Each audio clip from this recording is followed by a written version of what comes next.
I want to solve the problem of if you're a creative person, how do you share that creativity with the world? Hey, welcome back to another episode of the Growth and Scaling Podcast. I'm your host, Todd Westra, and I've got one question for you.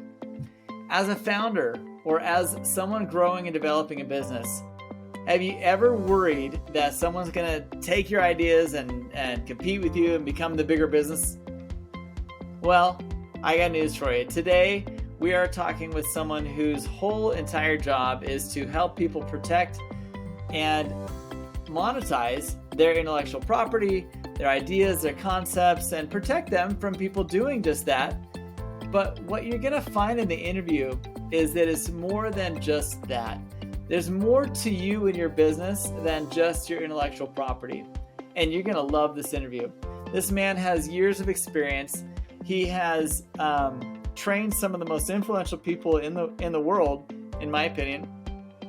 And he brings all this information to us, not only on our podcast, but regularly on YouTube and other means of social media content distribution. He's a content master. And so I hope you enjoy this episode. I absolutely enjoyed the interview, the pre-interview. Everything about this has been just a fun experience for me talking with Stephen Key. And so as you get to know him in this interview, I highly encourage you to follow his other content, learn more about what he's got to offer, and determine what the best path is for you in your growth and scaling journey and protecting what it is you're building with your business. So enjoy this episode. We'll see you on the backside. Hey, welcome back to another episode of the Growth and Scaling Podcast. I am so excited today because we have on cue with us today someone who changes the lives of entrepreneurs forever, in my opinion. Stephen Key, would you jump in and tell us who you are and what problem do you like to solve for people? Well, thank you so much. What problem do I want to solve for people? I want to solve the problem of if you're a creative person, how do you share that creativity with the world? And how can you do it in such a way that doesn't break the bank? And how can you actually make money from your creativity? So that's what I like to help people with. That's a great problem to solve. I think every business founder out there likes to think of themselves as a creative in some way, shape, or form, right? Well, but tell us about this. Dive in a little deeper. Who do you like to help? Well, when I first started out, I was taking classes in economics and I didn't like it at all. I hated it. And I wanted to be more creative. And I took an art class and I fell in love working with my hands. And I thought, gee, if I could make a living doing something I truly loved to do, I'd probably never quit. So I've been on that journey myself of how to create products that people want and how to make sure I get paid. And it worked out so well. I met someone years ago that said, Steve, you need to be sharing this with other people. And I didn't think anybody really cared. So I started talking about it and I realized there's a lot of us that have ideas and maybe we don't know what to do, or maybe we don't have the right information, or maybe we're making the misstep. So I'm a pretty simple guy and I figured out a way that worked for me. And now it's working for a lot of other people. So, and I love seeing their creativity come to market because I feel like if I'm part of their journey, it's almost my idea. And you don't have to do all the work, right?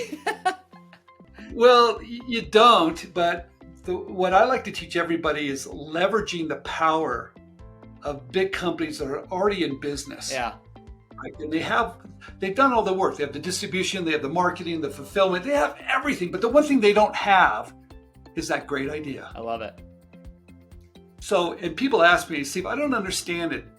Why are they asking us, independent inventors or entrepreneurs or just creative people? Yeah. What about the people that work for them?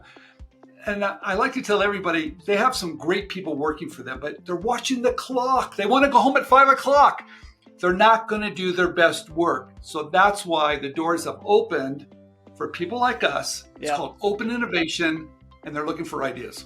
I love it. I love it. You know, and you're alluding to a lot of things that I'm going to dive deeper into because I love where you're taking this conversation. a lot of founders, a lot of business owners, they have this funny impression that everyone's going to steal their ideas and run off with their business.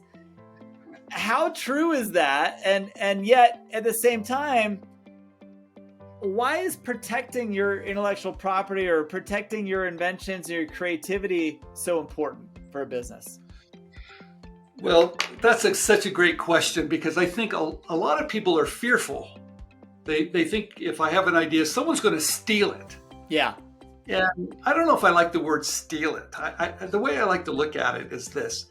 If you have a great idea, it will get copied. They don't copy bad ideas, they copy great ideas. And that's not a problem. I tell everybody, if they're copying your idea, congratulations. You're doing something great. I love that. All right. But you have to realize you have to take some steps to make sure they only take a little bit. They don't take a lot, they take a little bit. And it doesn't bother you, because at the end of the day, they can copy your ideas, but they cannot copy your brand. Yeah. Yeah. And we have more power today than we ever have been. Independent people, independent inventors, sometimes they realize, I'm just small and I'm working with these big companies and they're going to take my idea. Right. What you don't realize, you have a voice. Yeah. And that voice is powerful today on social media. And those big brands don't want you to poke them in the eye. Right. Yes. So you have a voice. So there's steps that you can do to get out front of it, to celebrate your brand, and create this raging group of people that love you and your product, and they will support you in the marketplace. So I love that. Here's the one thing you said to me about intellectual property, and I want to dive into that. Everybody thinks you need a patent. You're probably watching Shark Tank on Friday night. Patent, patent, patent, patent. I'm here to tell everybody, look, you guys, it's not about patents. Because today you have to be a smart entrepreneur. And that's just one tool. You need other tools. Yeah. So I'd love to talk to you more about that if you care to talk about it, because I don't think you need patents anymore. And people are like, Steve, you're crazy. Right. But it's true. Well, even Elon Musk says that. He hasn't filed a patent for any of his stuff. He just has it almost open out there. And you said something really powerful there. I'm going to latch onto this for a long time, because I think that what you said is inspiring for most entrepreneurs, and that is, people will copy you. That's great, but they can't. You have a brand. Like, they can't copy your brand. They can copy your idea or your product, but they can't copy your brand. Tell me about that a little bit. Dive deeper in that, because I think that what you're saying should be the mindset of almost everyone out there who is worried about someone stealing their business idea. Yeah, I don't see companies, first of all, I think companies realize today stealing is not a right thing to do, regardless. But can you imagine if you're in a company and an idea comes in and, hey, let's steal it? Can you imagine what that would look like internally? People would go, wait a minute. Okay. Who am I working for? Kind of. And can you realize, you have to realize too, because of social media and because of these brands are so protective of their brand, that every time you chip at it by saying something negative, it hurts their brand. So it doesn't make any sense at all for companies to do that. Now, can they copy your idea? Of course they can. That's fair game. They can come up with a different variation or do something a little bit different. But what they cannot do is take your brand. I love it. That's your good customer service. That's how you treat your customers. Yeah. That's how you respond to them, how you engage with them. That could be your mission. Those could be all the things that you do to love your customer. And those guys that copy, trust me, they're not going to love your customer. And your customer will know the difference. Yeah. So it's all about brand building today. Well, it's an interesting thing that you're bringing up. Even just in the case of this podcast, when I rebranded this podcast, because I had done an iteration of this in 2020 and then relaunched it this January of 2023. And when I relaunched, I gave it a new name, What It Takes to Scale Podcast. I wasn't 3 episodes in, maybe 5, when I got a cease and desist from somebody of using the word what it takes. what it takes. And I'm like, are you kidding me? Like, how are you? Why? First of all, how am I threatening you? And second of all, like, it was just nuts. So I immediately just rebranded. I'm like, I don't really care. I'll just rebrand. It's my brand of what I'm doing with the show and who I have on the show that has an impact, not so much the name of the show, right? Yeah, I have a company called Invent Right, R-I-G-H-T. You don't want to invent wrong, you want to invent right. For 23 years, I've gone, I've had this company on the internet and everything else. Right. But what's really crazy, I only applied for a trademark 3 years ago. That's funny. Because I didn't care about the name. Yeah. I love it though. Invent Right is awesome. Well, I thought it was more about our content, more about our caring, more about our brand. What did our brand represent? It represented caring. So it wasn't about the name. It was about what we were doing each and every day for people. Right. I could have called it anything, but they knew us. They knew who we were, and they were following us because of our attitude about caring. So who's your avatar? Who's your ideal client that you like to look for? Who needs your services the most? I'm glad you asked that, because we have a coaching program, but we don't take everybody. Yeah. And the reason why, I know that person that we want to help, that person is ready to be helped. Right. That person has watched us. They've been educated. They've done some things that we've been talking about. They understand our mission. We have the same want. Right. And when they come to us, now we're ready. Now we can really help them, because now they have the right mindset and they understand it and they want this thing. Right. So that's that perfect person. It's just an attitude. It's Love where it. they are and what they want to do. So it's not a profile of education or gender or age. It has nothing to do with that. It has to do with their passion. Right. Hey there, friends. This is Todd. Running a business, honestly, can leave a lot of founders and operators feeling lonely and isolated. If you have ever felt that way, trust me, I know what it feels like. And there is something you can do about it. You've heard a lot of our guests talk about the fact that being lonely and isolated is one of their biggest challenges in trying to run and scale their business. captainscouncil.com. Go to captainscouncil.com right now and see what we're doing to resolve this problem. We want you to be a strong operator who has solutions and has a way to get around the challenges you're currently facing. What most founders don't understand is that you're not alone. The challenges that you're facing, likely somebody else has already overcome, and they can give you the feedback you need to overcome them. Who better than your peers, other founders, other operators who are joining with you in a small group setting, a global community setting, as well as at our in-person events to guide you through these challenges that you're facing right now. Don't give up, keep on pushing, but do it with some good advice from your peers.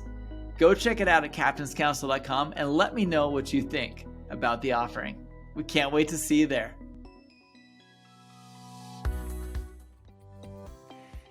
And tell me about your passion, because I am always impressed with anybody that's been able to stick with their business for more than 10 years. Like, truthfully, I have launched businesses, and by year 5 or 6, sometimes year 7, I'm ready for the next thing. I can't stop thinking about the next thing. How have you spent 23 years with the same company doing the same? How has your company evolved? What's your growth journey look like from the year 2000 to now? It's changed, but it wasn't ever, it didn't start out as a business. Yeah. It started out as a love. And it's still really that way today, because I'm in a terrible business. Okay. And so I'm like the worst business you could be in. Okay. So, but it's because it's who I am. It's what I love. And it's changed my life. And I want to change other people's lives. That it's important to me. Yeah. So 23 years is like a drop in a bucket. I told someone the other day, my career's just starting today. And they're like, God, you've been doing this forever. How do you feel that way? Well, I feel that way because there's just more to do. I'm more excited about it. Things are changing quite rapidly. Right. We have students in every different country now, and we've gone to a certain size now to where we have an impact. We have a following, we have a voice. Interesting. And it's a voice of caring. So it hasn't been a job. Right. It never has been. It probably never will be. Well, and to your point, it is a brand that you've built. It is a lifestyle. It's a way of doing business. I love what you've done, and you're producing content. You're all over the place. What about that journey has been, say, your favorite part? I mean, everyone's got things they like about their growth journey and things that they absolutely can't stand. Well, what is the thing that you felt like has been like, I just love dealing with this? Like, this is a cool part of it. When I get this message from somebody that's kind of watched or read a book or watched a video and something happened, and they come back and they give me credit for it. Yeah. And I don't even know who that person is. It's just like, Steve, I watched you. I watched your video, your book, and this is what happened to me. I cannot thank you enough. That comes in from the most random places, and that probably means the most to me. I love that. It It had an impact. There was a 13-year-old boy that reached out to me, and he watched the video, and he's 13 years old, right? He watched this video, and he tried to do something, it didn't work. He watched it, applied some of the things I'm teaching, and now his product, he's 15 now. He's 15. His product sells at Walmart and Barnes & Noble and Kohl's. It sells everywhere. He's 13 years old. And the world opened up to him. And I had an impact in that world that opened up. Now, where's that going to go in the future? I have no idea. But he's been empowered now to reach out to companies, to protect ideas. I love it. And for him to see some idea everywhere, those are things that I think what motivates me. I think that what you're talking about really is a passion with core values of, I want to help people with this thing. And I think that when people are too focused on the money side or too focused on there's so many things to focus on, but what you're describing to me sounds like at its core in your business, it aligns with your personal belief system, your value system, and your business operates off of that. Am I correct in stating that? Well, you're right. And someone asked me, my daughter's been helping me for 15 years and we write a lot of content. And she said to me, Dad, I've been watching you do this forever, even as a child, but now as an adult, I work with you. Why are you more excited about this today than I've ever seen you? And I said, well, I know what I do. I help people license ideas to companies for royalty, to see their creativity, being shared.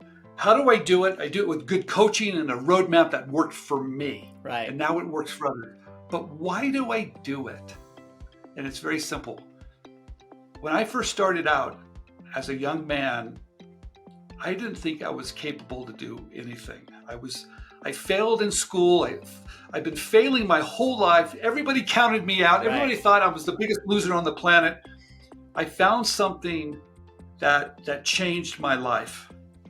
And I can never get back enough for that. And I saw that happen to me. So if I can do that same thing for other people, then I've kind of done my full circle kind of thing. I love it. So I don't think I can give enough. Yeah. So that's why I have the same want everybody else has.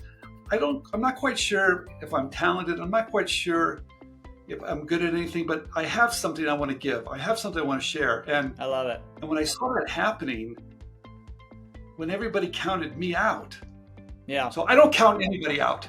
I this is ridiculous. And so if I can help someone anywhere in the world do this, I'm going to do that. And that's been my mission ever since. So it's worked. I love it. Now mission-driven businesses generally find their way through challenges. I mean, every business has challenges. And no matter how well you've planned and outlined your business model, you're going to hit a roadblock. Something's going to change in the way the industry works. Tell us about a big challenge that you've had to face. So what's been the biggest pain in the butt in your growth journey so far? Well, there's 35 of us now, right? It started out with just me. Okay, so yeah, and it's grown, and I didn't ever think it was a business, and it was just my partner. I met Andrew Krause and myself, and more people wanted the content, and I started hiring people that went through my program. Yeah, they said, "Hey, can I help?" Okay, come on, help. And that's another cool. person said, "Hey, can I help?" And and before you know it, I've got all these people that share my same mission. So now it's a business. Yeah. Now it's a business that we have to be profitable. We want to do more. Right. Because you have to keep the lights on and you have to do all those things. And 100%. So now I'm running a business. I'm anti-business guy. I have a business now. It's the most ironic thing that happened to me. Watch out. So now I've had to go back and learn different skills. Okay, because to do this at my best ability, there's things I have to do that maybe I don't want to do. Right.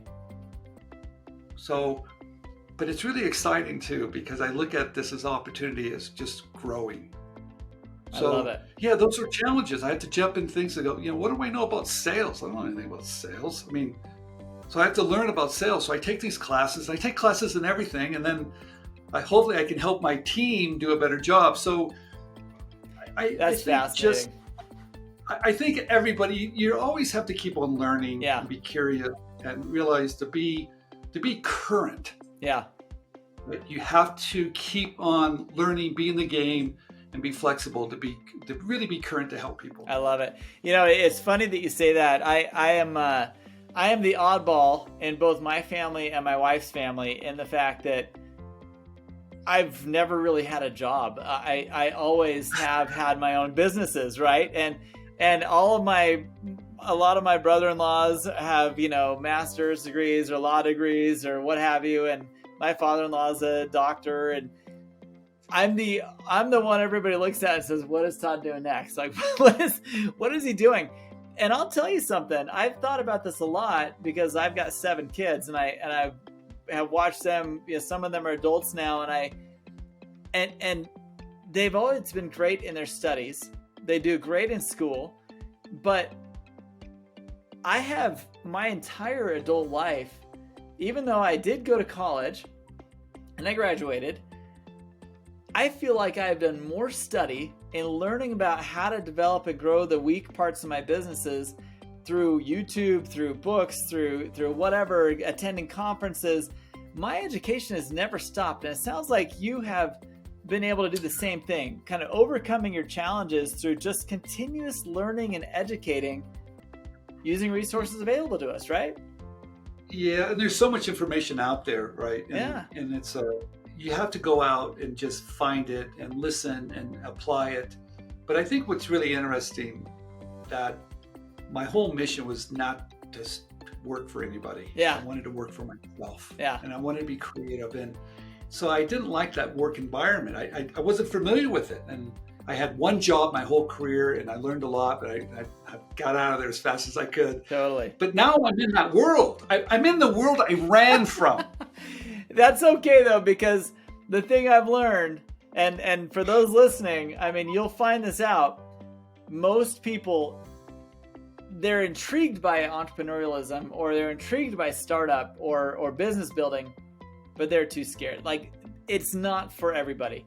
There's so much at risk. And yet, for you and I, that risk is the normal. That is the normal feeling. And for most people, they cannot imagine working for 2 weeks without getting paid.